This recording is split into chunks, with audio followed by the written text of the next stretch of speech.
Assalamualaikum warahmatullahi wabarakatuh.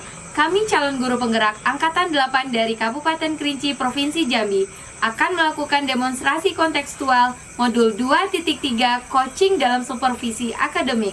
Terdiri dari saya sebagai observer, Puji Restu Pratiwi, dan Coach Fitri Hayati dan Coachi Ratna Suzana. Selamat menyaksikan. Assalamualaikum Bu Fitri. Waalaikumsalam Bu. Gimana kabarnya Bu Fitri? Alhamdulillah. Bagaimana kabar Ibu Puji? Alhamdulillah. Baik Bu Fitri, sebelum kita melakukan coaching, sebagai awal saya akan melakukan beberapa pertanyaan nih sama Ibu. Nah, pertama saya akan mendiskusikan tentang rubrik penilaian kita hari ini. Nah, baik Bu, pada coaching kita hari ini, coach dan coachee akan saya amati dan saya nilai sesuai dengan rubrik penilaian. Nah, apakah sudah sesuai dengan alur tirta atau belum? Kemudian, bagaimana Ibu memberikan pertanyaan-pertanyaan berbobot kepada coachee, serta bagaimana coachee juga merespon atau menanggapi pertanyaan yang Ibu berikan nanti. Jangan lupa ya Bu, disesuaikan dengan prinsip coaching. Nah, diantaranya kemitraan, proses kreatif, dan memaksimalkan potensi. Nah, pertanyaan pertama yang akan saya tanyakan kepada Ibu adalah kompetensi apa yang akan Ibu kembangkan pada coaching kali ini?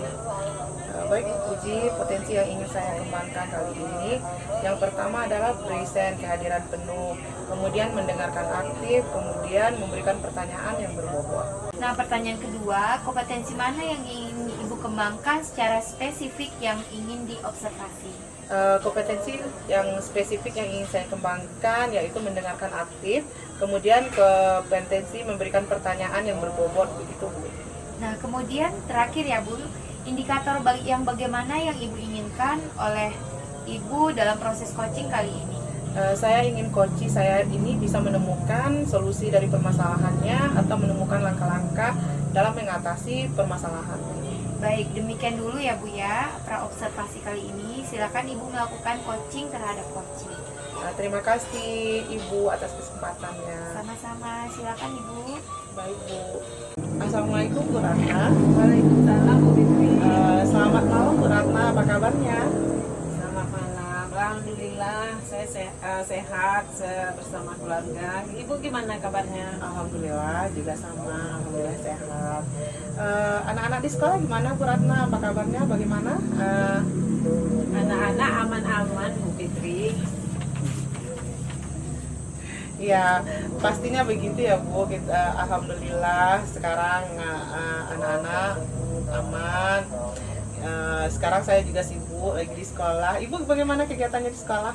Aduh Bu, saya kebetulan saat ini sedang sibuk-sibuknya Bu ya.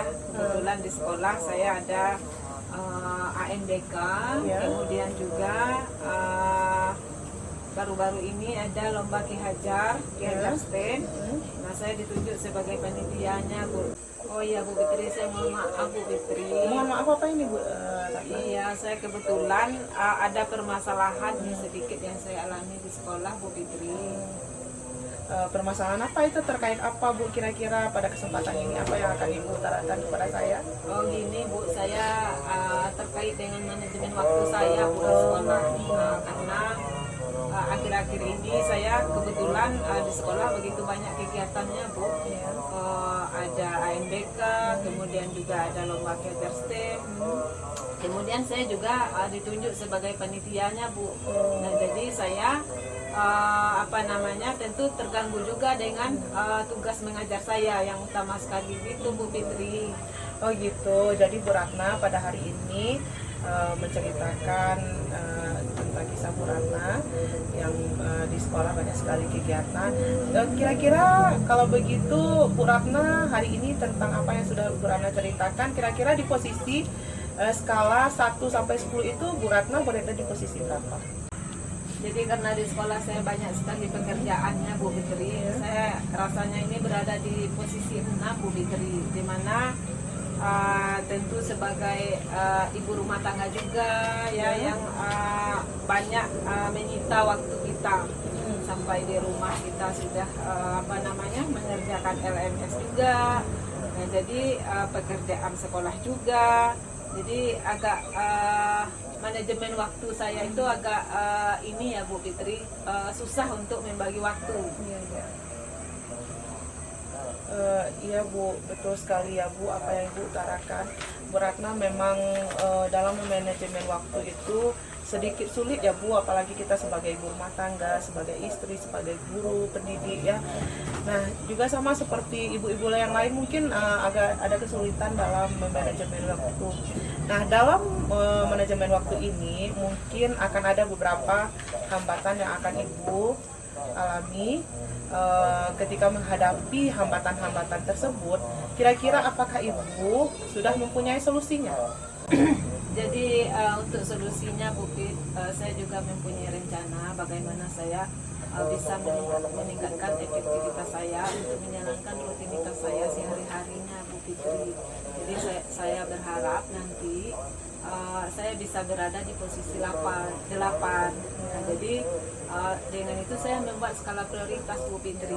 Jadi melihat pekerjaan mana yang harus saya dahulukan. Misalnya di sekolah saya harus tentu mengajar terlebih dahulu ya, dibandingkan dengan kegiatan-kegiatan tambahan tadi yang diberikan oleh kepala sekolah saya.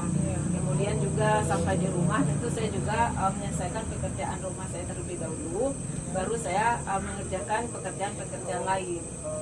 Begitu Bu Fitri. Iya, betul sekali Bu. Pastinya dalam mengatur waktu itu harus punya strategi ya Bu, dan tentunya kan tidak semulus yang kita bayangkan. Ya kan Bu? Nah pasti di dalamnya banyak sekali gangguan hambatan yang dapat menghalangi Ibu dalam menyampaikannya. Ya, jadi saya juga ini Bu Fitri ya membuat komitmen terhadap dengan manajemen waktu saya. Jadi saya buat list jadwalnya Bu Fitri. Jadi mana yang harus saya dahulukan, kemudian mana yang harus yang belakangannya. Kemudian juga saya juga meningkatkan komunikasi Bu Fitri. Baik itu di sekolah dengan bekerja sama dengan teman-teman yang semata pelajaran yang sama. Jadi kami itu berbagi tugas. Nah, jadi sedikit meringankan beban saya untuk administrasi sekolah misalnya. Kemudian di rumah saya juga berkomunikasi dengan keluarga karena ini adalah terkait dengan kesibukan saya itu tadi. Nah, sehingga supaya menyeimbangkan, nah saya komunikasi dengan keluarga karena harus tahu dengan kesibukan kita baik sebagai guru, kemudian juga sebagai ibu rumah tangga. Nah, betul sekali Bu, komunikasi itu memang diperlukan ya, menjalin komunikasi yang baik itu di rumah ataupun di sekolah. Kita harus sama-sama menjaga komunikasi. Nah, jadi dari permasalahan yang sudah Ibu Ratna utarakan itu sudah menemukan solusinya. Intinya Ibu sudah bisa memahami semua dari permasalahan itu. Intinya Ibu sudah menemukannya dengan baik. Ibu menyadari sebagai makhluk Allah kita harus bertawakal dan berpasrah kepada Allah. Nah, sekarang bagaimana untuk timbal baliknya dari apa yang sudah Ibu Ratna utarakan tadi? Bagaimana perasaan Ibu sekarang? Jadi perasaan saya setelah berbagi keluh kesah dengan Ibu Fitri, saya merasa lega ya. Perasaan saya, alhamdulillah, saya menjadi tenang. Kemudian juga saya lebih bersemangat lagi nih Bu Fitri setelah mendengarkan apa yang sudah Ibu Fitri sampaikan tadi. Iya Bu Ratna, sekarang sudah dapat solusinya. Di sini kita bisa saling berbagi, bukan saling menasehati ya Bu, kita saling berbagi, saling sharing, kita berbagi pengalaman dan mencari solusi bersama-sama. Saya doakan semoga Ibu dapat menjalankan aktivitas Ibu dengan sebaik-baiknya, dengan lancar terkait dengan manajemen waktu Ibu. Demikian Bu, terima kasih sudah sharing-sharing. Assalamualaikum. Selamat malam Bu Fitri. Selamat malam Ibu Puji. Baik Bu Fitri, tadi sudah melakukan coaching dengan baik ya Bu ya. Alhamdulillah. Nah, sebelum penutupan ya Bu ya, saya akan menanyakan beberapa pertanyaan nih pasca observasi. Nah, yang pertama, apa saja yang sudah Ibu lakukan pada saat melakukan coaching terkait indikator ketercapaian yang Ibu inginkan? Nah, di coaching ini saya sudah melakukan coaching dengan alur tirta, menanyakan tujuan, identifikasi rencana aksi dan tanggung jawab. sehingga alur tersebut bisa menggali Koci untuk menceritakan permasalahan dan menemukan solusi-solusinya. Oke, baik Bu Fitri. Tadi Bu Fitri sudah melakukan proses coaching dengan baik. Nah, sudah juga melakukan dengan alur tirta. Dan juga Bu Fitri juga sudah berusaha menggali dengan beberapa pertanyaan kepada Ibu Ratna, sehingga Bu Ratna bisa menemukan solusi atas permasalahannya. Dan juga coaching tadi sudah dilakukan dengan sesuai prinsip coaching.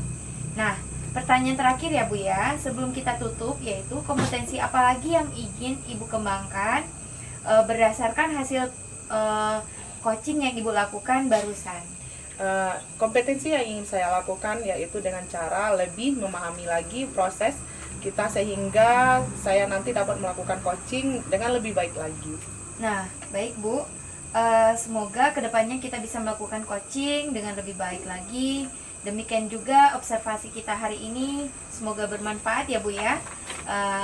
Demikian Bu, saya tutup dengan wabillahi taufiq wal hidayah. Wassalamualaikum warahmatullahi wabarakatuh. Waalaikumsalam warahmatullahi wabarakatuh. Terima kasih Ibu. Terima kasih Ibu Fitri.